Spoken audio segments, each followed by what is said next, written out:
சைவ விருந்து சேனலுக்கு உங்களை அன்புடன் வரவேற்கிறோம். இன்னைக்கு நம்ம சேனல்ல செய்ய போறது பாரம்பரியமான அதிர்சம். அதிர்சம் எப்படி செய்யறதுன்னு பாக்கிறதுக்கு முன்னாடி இதுவரைக்கும் நம்ம சேனலை சப்ஸ்கிரைப் பண்ணலன்னா சப்ஸ்கிரைப் பண்ணிடுங்க. பக்கத்துல தெரியுற பெல் ஐக்கானையும் பிரஸ் பண்ணிடுங்க.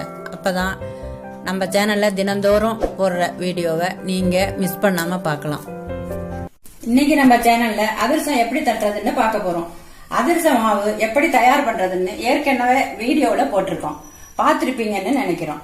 அப்படி இன்னும் நீங்க பார்க்கலன்னா மேலே லிங்க் தெரியும், அதுல போய் பார்த்துட்டு இத ஃபாலோ பண்ணா நல்லா அதிர்சம் தட்ட வரும். போன வீடியோல சொன்ன மாதிரி இந்த அதிர்ச மாவு 5 நாள் கழித்து அதிர்சம் தட்ட ரெடியா இருக்கு. இது வரைக்கும் மாவு சேர்க்காம இருந்தா ஒரு நாள்ல மாவு எப்படி சேர்க்கறதுன்னு சொல்லி இருக்கோம், பார்த்து பயன்பெறுங்க. இப்ப நம்ம அதிர்சம் தட்ட ஆரம்பிக்கலாம்.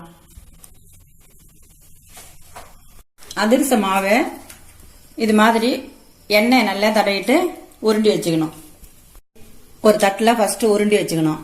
உருண்டி வச்சுக்கிட்டு பட்டர் பேப்பர் எடுத்து அதிர்சம் சப்பாத்தி பிரஸ் பண்ற கட்டையில வச்சு அந்த பேப்பர்ல கொஞ்சம் எண்ணெய் தடவிட்டு அதிர்ச மாவை வச்சு லேசா பிரஸ் பண்ணினீங்கன்னா அதிர்சம் கரெக்டா இருக்கும். சப்பாத்தி பிரஸ் பண்ற கட்டையில பட்டர் பேப்பர் வச்சு அதுல 2 பக்கத்துலயும் 2 வச்சுக்கிட்டு எண்ணெய் தடவிக்கணும். எண்ணெய் தடவிட்டு இந்த மாவை வச்சு லேசா இப்படி பிரஸ் பண்ணா போறோம். ரொம்ப மெலிசா இருக்க கூடாது.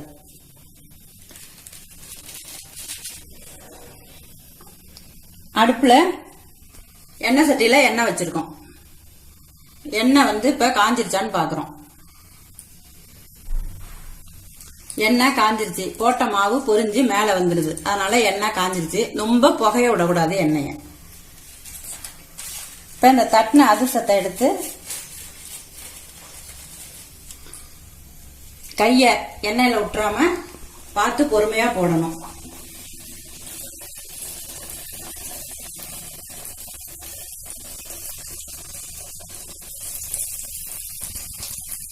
மேல வந்ததுக்கு அப்புறம் நல்லா பூரி மாதிரி உப்பிடும் அதிர்சம். அதுக்கப்புறம் மேல தெரிக்காம பெரட்டி விட்டுக்கணும். இது நம்ம நெய்யெல்லாம் நல்லா நிறைய சேர்த்துருக்கிறதுனால அதிர்சம் அப்படியே பொன்னிறமா பாக்கிறதுக்கு பளபளன்னு இருக்கும், சாப்பிட்றதுக்கு சாஃப்டா இருக்கும். எண்ணெய் குடிக்காது. இப்படி எடுக்கும் போதே 2 வடவாரி வச்சுட்டு இப்படி அழுத்திட்டு எடுத்துட்டீங்கன்னு சொன்னா எண்ணெய் குடிக்காது, ஏனத்துல எண்ணெய் சேராது. அதிர்சம் தட்டுறதுக்கு இந்த சப்பாத்தி பிரஸ் பண்ற கட்டை இல்லைன்னு சொன்னாக்கா ஒரு எவர்சில தாம்பாளத்தை அப்படி கீழே போட்டுட்டு அது மேல வாழை இலைய வச்சுக்கலாம். அப்படி இல்லைன்னா அந்த பட்டர் பேப்பரை அதுல வச்சுட்டு கையாலேயே கூட தட்டலாம் ஓரளவா. ஆனா எக்காரணத்தை முன்னிட்டு பிளாஸ்டிக் பேப்பரை யூஸ் பண்ண வேண்டாம்.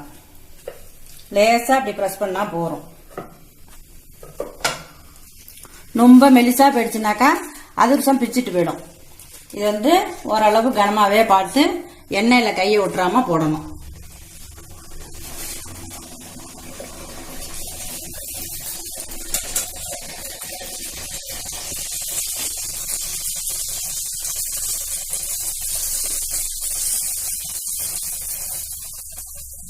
நல்லாதான் உப்பி வந்துருச்சு.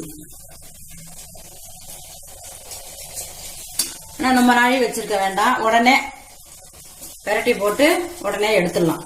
எடுத்து 2 வடவாரி வச்சு இப்படி பிரஸ் பண்ணீங்கன்னா எல்லா எண்ணெயும் இதுலயே வடிஞ்சிரும். பாத்திரத்துல நிறைய எண்ணெய் வடியாது.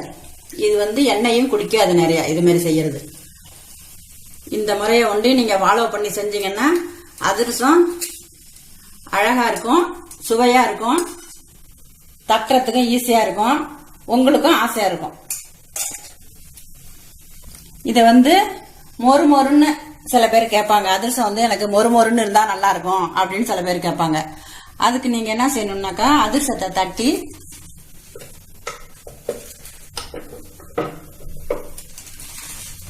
எண்ணெயில போடும்போது அந்த அதிர்சம் நல்லா செவக்கிறாப்புல சுத்தமா அந்த மலமளப்பெல்லாம் அடங்கி நல்லா செவக்கிறாப்புல போனதுக்கு அப்புறம் அதை எடுத்து எண்ணெயை வடிகட்டிட்டு வச்சீங்கன்னு சொன்னாக்கா அது மொறு மொறுன்னு இருக்கும். இது மாதிரி நல்லா உப்புணும் அதிர்சம். ஆனா இது 5 நாள் கழிச்சு தட்டணும். கரெக்டா 5 நாள் கழிச்சு தட்டிடுங்க. அப்படி இல்லைன்னு சொன்னாக்கா 5 நாள்ல உங்களால தட்ட முடியலன்னு சொன்னாக்கா மாவை எடுத்து பத்திரம் பண்ணி வச்சிருங்க ஃப்ரிட்ஜில். என்னைக்கு வேணாலும் நீங்க தட்டிக்கலாம். இந்த அதிரசம் வந்து நல்லா சாஃப்டா, நம்ம அதிரசம் எப்படி இருக்கணும் அப்படின்னு நம்ம ஆசைப்படுறோமோ அது மாதிரி இந்த அதிரசம் இருக்கும்.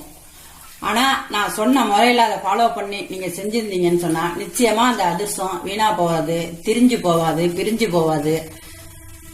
நல்லா அதிரசம், நல்லா கலரும் நல்லா இருக்கும். மொறுமொறுன்னு வேணுங்கிறதுக்கு நீங்க ஒரே நாள்ல மாவு சுத்து செஞ்சீங்கன்னா கூட அது மொறுமொறுன்னு இருக்கும். இது வந்து நல்லா சாஃப்டா இருக்கும். இந்த அதிரசத்தை பாருங்க, நல்லா நம்மளுக்கு ஆசையா இருக்கும். அதிரசத்தை பாக்கிறதுக்கே ஆசையா இருக்கும்.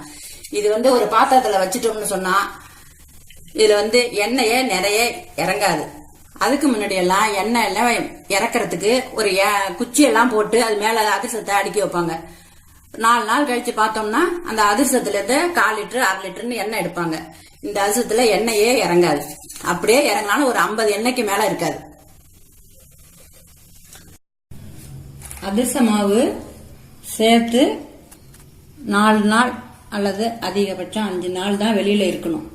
அதுக்கப்புறம் மாவை எடுத்து சேஃப்டியா உள்ள வச்சிருங்க. உங்களால முடிஞ்ச அன்னைக்கு தட்டுங்க. 4 நாளைக்கு மேல வெளியில வைக்காதீங்க. 5ஆவது நாள் தட்டிடுங்க. இது வந்து ஒரு பாரம்பரிய பலகாரம். நீங்களும் வீட்டுல செஞ்சு சாப்பிட்டு பார்த்துட்டு எப்படி இருக்குன்னு கமெண்ட்ல சொல்லுங்க. நம்ம சேனலை சப்ஸ்கிரைப் பண்ண மறக்காதீங்க. பக்கத்துல இருக்கிற பெல் ஐக்கானையும் பிரஸ் பண்ணுங்க. அப்பதான் நம்ம சேனல்ல தினமும் போடுற வீடியோவை நீங்க மிஸ் பண்ணாம பார்க்கலாம். நன்றி, வணக்கம்.